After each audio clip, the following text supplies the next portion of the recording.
If you're tired of arguing with strangers on the internet, try talking with one of them in real life.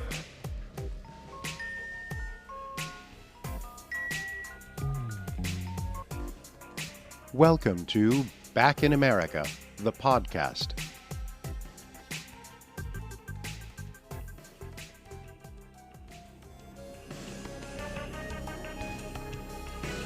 Welcome to Back in America, a podcast exploring America's culture, values, and identity. I am your host, Stan Berthelot. Witches are everywhere. Your neighbor might be a witch. You can run into one at the farmer market, the organic food store, the alternative medicine section of your bookstore, and definitely at feminist rallies. You could even be a witch without knowing it. Since the 1960s, the historical stereotype of the witch has been reclaimed as a feminist icon. In their everyday lives, American witches act just the same as anyone else.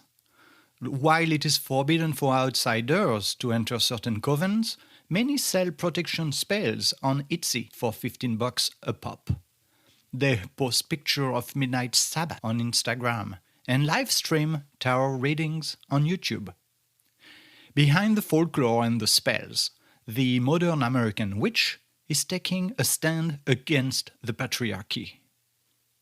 You will hear from 3 witches in this episode. Amanda Auchter, an American writer, professor, and editor. Amanda is the winner of several literary awards and is currently working on her 3rd book of poems, which focuses on how witchcraft and faith empower women. Then Cabra Woodwell comes in. The 3rd witch is Pixie, a witch from Salem, Massachusetts. The interview of Pixie was recorded live and can be watched in full on YouTube. If you want to learn more about Amanda, her books, and her new witchcraft store, and if you want to explore what Pixie and Cabra are up to, see this episode's note. To explore even further witchcraft and feminism, check out Back in America's newsletter on Subtask. Now, let's hear from Amanda Auchter. So this one is Waking the Poppet, and a poppet is a doll, and you put items into the doll, whatever intention you want, whether it is hair clippings or fingernail clippings or whatever it is to impart part of yourself into the doll. You can put herbs for a healing poppet, and you sew it up, and then you're supposed to wake the poppet by blowing into the poppet's face, sort of imparting your own energy and part of your own spirit into that doll. So, okay, this is called Waking the Poppet. I breathe into the body I gave you, a body built from fingernail clippings, pubic hair, stitched with my blood, snips of tender skin, the inked coupling of my name and my lover's, rose quartz, scrap of my torn headband, 2 small buttons, a needle in my fingers. Wake now, my black threaded mouth. Fill his slumber with my garden basil, dried hydrangea. Make me the quartz he carries, the rose petals and the solar plexus. A shoulder filled with lavender, 2 eyelashes. When he touches you, let him think of my hip bones, the freckle on my throat. You are my lips at his ear, my midnight clawing down his back. Take what you will. Bring him to me. More carrots. Don't tear it. Different ethnicities and races have different approaches to these sort of alternative spirituality. My mother is a Christian woman, but she's been doing tarot her entire life. Cabra Woodwell. My grandmother knows herbal teas that you can take as medicine, especially when it comes to like the Latinx community. When we look at witchcraft, we're not necessarily looking back to like 200 years ago. We're just looking back 1 or 2 generations to see, oh, like these practices are still alive. So we may not call them witchcraft. We might just say, oh, that's Catholic folk magic, like my grandma does that. Similarly, when you go to like, when I hear from Black practitioners, a lot of them who are involved in the witchcraft community are also involved in Afro diaspora traditions or African traditional religions, right? So like some of them are involved in hoodoo, some of them are involved in lukumi, some of them are involved in Ifa. Speaking as a white person myself, white people don't often, especially white Protestants, don't have anywhere else to go. But a lot of people who have been othered or who are like non-white ethnically or racially, you don't have to become a witch because you might have other options for doing folk magic and alternative spirituality. And some of them decide to become witches anyway. More carrots. Don't tear I it. think that a witch is different for every practitioner, whether male or female. For me, it is very herbal and herbal medicine and being in tune with the natural world around us. But also it's faith. It's faith in that there's power in everything. There's power in the trees, there's power in the moon, there's power in the grass, there's power in everything. And the more that I practice, the more that I learn, the more I write about it, I realize that it's not just a meditative state of being or a meditative state of practicing, but it really is how you look upon the world, how you look up, with upon and treat other people as well. I mean, there is magic every day. And I think a lot of people would be surprised how common magic is. Magic is making a wish and blowing out a birthday candle. Magic is throwing, salt over your shoulder for protection. Things that people use every day that, they don't identify themselves as a witch, but the practices and the folk medicine and the folklore go back thousands of years. And so for me, it's part of that history, it's part of that lineage, it's part of my day-to-day, it's part of my cooking, it's part of my gardening, it's part of my crafting. So it's very hands-on, which is something that I appreciate as a person, as a woman, that it is so hands-on because it's not something that I've experienced in other faith practices before. And I like being able to sort of dig my hands into that marrow of the world and be able to work with it and make something out of it. I say for me, witchcraft is honoring the earth. Pixie. And then also making sure that I use my own free will to manifest what I want in my life through the process of ritual. Like my mom, she every time I talk to her about it, she's very supportive, extremely supportive of what I do. But she keeps saying, do you have to call yourself a witch? Do you have to call yourself a witch? Let's not call you a witch. Let's try to find something else, which I think is really funny. And I keep telling her, well, Mom, that's what it's called. And I think that other people or, say acquaintances of mine, they get their ideas about what a witch is from, folklore, ghost stories, movies, that kind of stuff. And, witches, they don't fly on broomsticks. They don't worship the devil. They don't, I don't know, eat babies or drink blood or, any kind of terrible things like that. The ones that I have met are some of the warmest people, very supporting. They do a lot of things I do. They garden, they bake, they do crafts with herbs. They, make their own, medicines out of herbs. They, revere the moon. And it's just so funny because I feel like witches have gotten such a bad rap. And I think a lot of that is from, centuries of male fear of female power and female knowledge.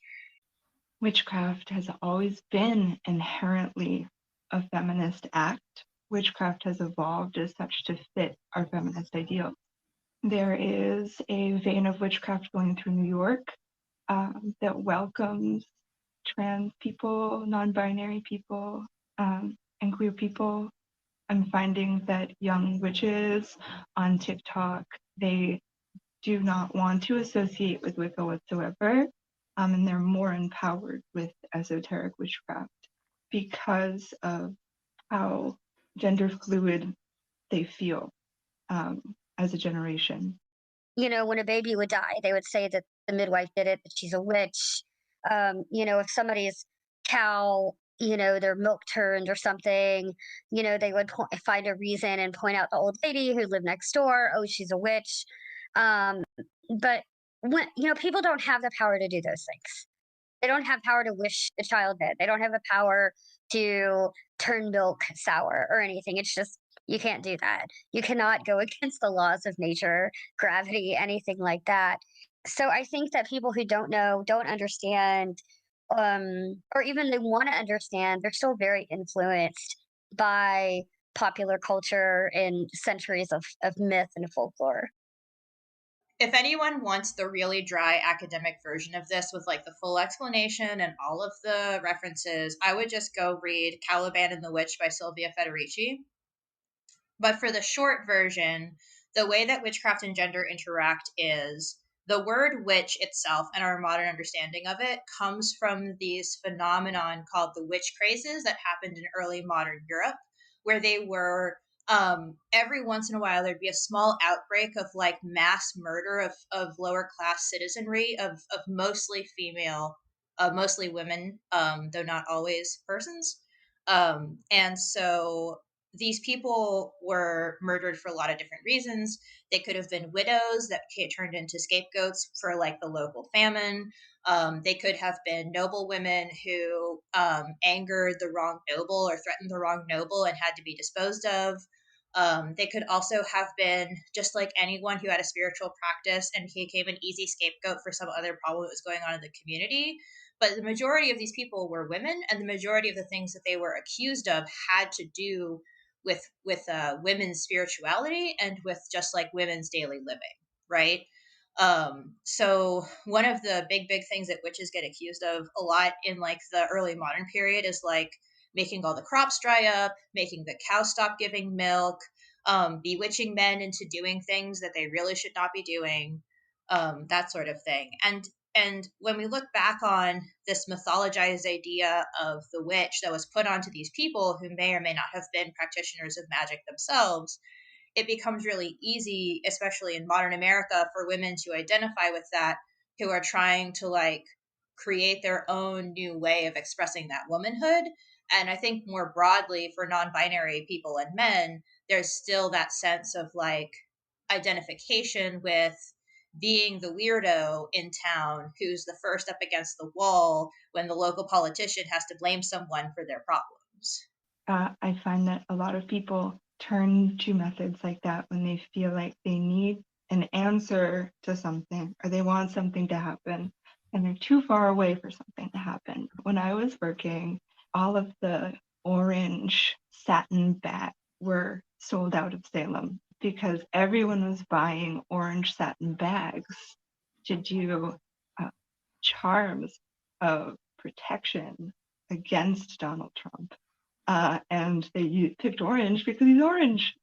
Witchcraft kind of really bucks against institutions, and particularly male-dominated institutions. And I think that the elephant in the room is that we as a culture in like modern America are used to the only spiritual institutions really being Christian ones, and most Christian denominations only in the last 50 years began admitting women as priests. And to this day, there are a lot of places that won't. Like, there's no way a Catholic church is going to have a female priest like doing mass and causing the transubstantiation and all of that mess, right? And then the same thing happens where for a lot of people who don't have a spirituality that's like Christian or churchy, they kind of find a lot of their answers to the universe in science and in STEM. So they're just like, what happens after death? I'm going to go read some studies about it. Why does it rain? I'm going to go read a science about it. Like, science has kind of become for some people sort of like a materialist spirituality, and STEM fields are also heavily dominated by men.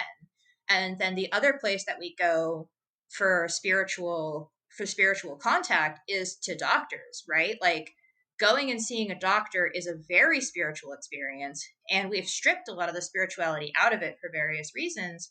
But for witchcraft to come in and say, well, let's reconnect with sort of like a non-institutional holistic healing modality, right?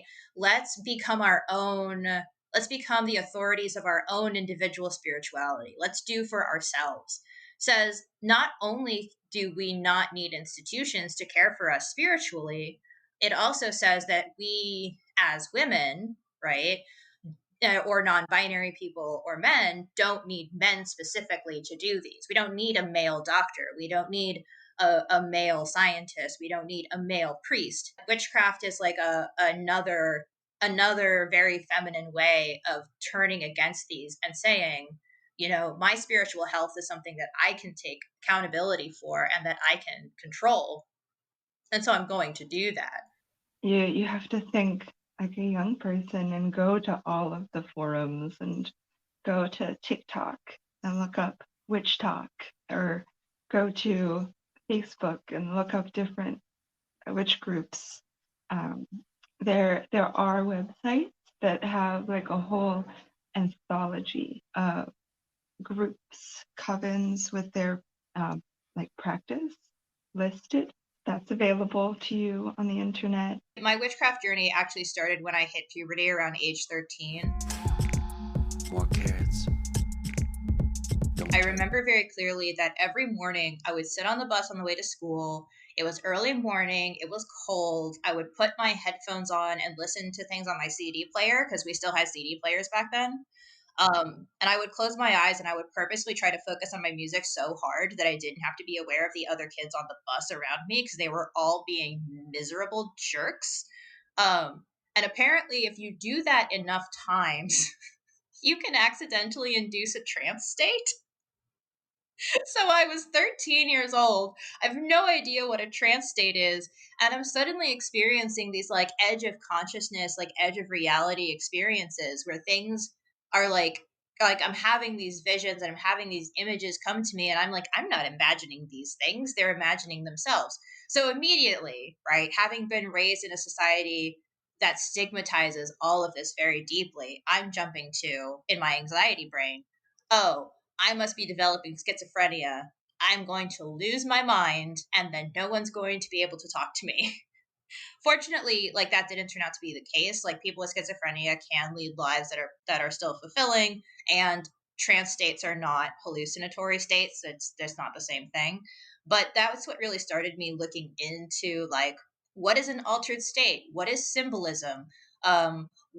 What does it mean when you have a dream and you see like an owl perched on a clock? Is that a symbol, or is my brain just like tossing out all of the garbage that it gathered in the course of the day? And that was multiplied when at the age of 18 I was reading Demian by Hermann Hesse, and I had what I can only really call as like a mystical experience, or like a minor ego death. Like I was thinking so hard about the book and opening my mind up to this way of thinking that I never had suggested to me before, that I kind of forgot who I was and everything kind of become this really weird oneness, and then it just went nuts from there. I am an adopted person, and I contacted and created a relationship with my paternal biological family in 2008 as I was graduating graduate school simultaneously. And I have learned recently from my aunt, my birth father's sister, that our family actually traces its lineage back to the Old Norse people, which I found very fascinating. My aunt is a witchcraft practitioner. She's pagan. She has said that another one of our aunts is also a practitioner, and that the lineage of these practitioners goes back hundreds of years. So it was really fascinating to find all of those things out, and to realize these things that I've been interested in all my life, that it seems like, of course, there's an innate reason for that. My parents were very open to a lot of different religions and faith practices. But my mom, she would always tell me that we're all trying to get to the same place. We just take different paths to get there. I love that idea. I love it. Growing up, I never felt that the church was a good fit for me. I didn't necessarily hate it or anything like that. I loved the ritual. I loved the beauty. I loved the mystery and the mythology. I loved the incense. I loved the candles. I loved that. I thought it was great. I mean, especially being a writer, the Catholic Church is just rife with symbolism and mystery and beauty and all of that. I left the church several years ago when all of these stuff was coming out about the church sex scandals with children. I couldn't abide by it. I felt like I really needed to take a stand, however, in my own small way. But the thing is, I haven't lost necessarily my faith in that way. I still believe in God, and I still utilize the saints. And I sort of blend the idea of what witchcraft represents for me and the witchcraft practices and the Sabbats with sort of this Catholic tradition. And I know it sounds really weird and that it doesn't necessarily go together. And, it is something that I continually work through and create my own path. But that's also the beauty of witchcraft is there are no set guidelines. There's no one way to practice. A lot of organized religion, you have strict rules, you have dogma, you have catechism like in the church. And it's like, you have to do these things. You have to believe these things. But in witchcraft, you don't. You can pick and choose. I like that. I like the idea of being able to sort of use my saints as, say, someone else may use another deity, a god or a goddess. I don't use a god or a goddess. Some people do. I don't. I look sort of as these gods and goddesses almost as saints. I grew up thinking saints were kind of like helpers. And I like that. I like this idea of having helpers out there in the world or in the universe or wherever they exist, sort of surrounding you like friends. More carrots. Don't tear. Just that if there are any baby witches out there who are listening to this, take small steps, go slow, keep a journal, and the first thing that you should learn is how to ground and center. And that would be the one thing that I definitely want to put out there is you can get started today if you want to learn this stuff. You don't need money. It's not going to change who you are, although it might encourage you to face some of your fears. It's really not that scary. And I think that's all I wanted to say. Thank you for giving me the opportunity to be heard. That means a lot to me. To me, America is whatever you want America to be, just like any other faith, just like witchcraft, just like any other practice. America is vast. And America is history and storied. America is a lot of languages and a lot of voices. America is folk magic. America is new science and old science.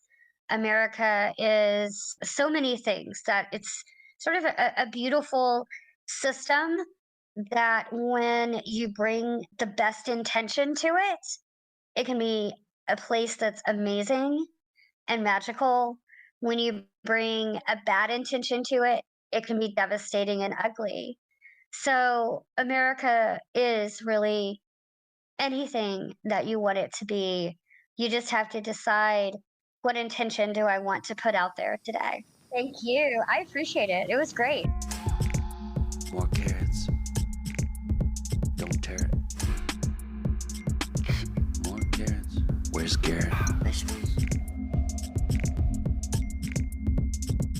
Vegetables. Here it come from the west side. The left side. The right brain drives me insane. Don't lie.